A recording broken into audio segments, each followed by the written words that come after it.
So the Galaxy Note 3 is a big phone. While plenty of people might love a big phone, there's one undeniable fact about its usage. Using it with one hand is just not that easy. Samsung wanted to try making life easier for us, and I'm going to show you what that is all about.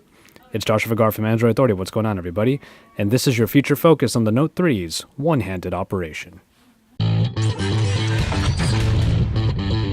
Nestled somewhat deep in the settings is a new selection under controls called one-handed operation. No, it doesn't magically shrink your large Galaxy Note 3 to a more manageable size, but it gets kind of close. I'll get to that in a bit though. You get a slew of options for a number of applications, and for specific tasks that you have to get done, a few are actually really handy. Essentially, a number of controls are shrunken down and moved over to the side. An arrow allows you to move it over depending on which hand you're using. This is true for the unlock pattern, so you can unlock your phone easier when you need it and you're otherwise preoccupied. And then you have the calculator, perhaps for when you're trying to figure out the tip at a restaurant. The keyboard, which is pretty practical and can be further taken advantage of if you use the built-in swiping. And finally, the phone keypad and the buttons that come up when you're in the middle of a call. For the most part, these are the functions that end up being hardest to do when using one hand on the Galaxy Note 3. It's a feature that we've seen done in the LG Optimus G Pro, admittedly, though Samsung took it a bit further by adding more scalable apps and elements. But you know what? They didn't stop there. No, Samsung went even further by adding this top option.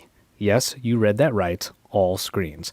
Basically what happens is the entire working area of your touch-whizzed screen gets shrunken down to a more manageable size, leaving the rest of the space blue and blank. The way you do this is by using a new swipe command. Swipe from one side to the screen and then right back. If it's in your right hand, swipe left, then right, and of course vice versa.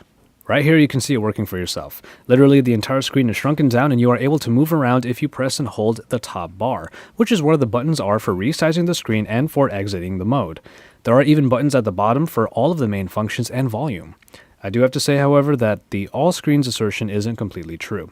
Two main instances where the one-handed operation didn't work for me at least are in the camera and in the games, and this is most likely because of the graphics processing required on either task. Honestly, while its usefulness is hard to deny for people who really can't spare that extra hand, I don't find myself using this all that often.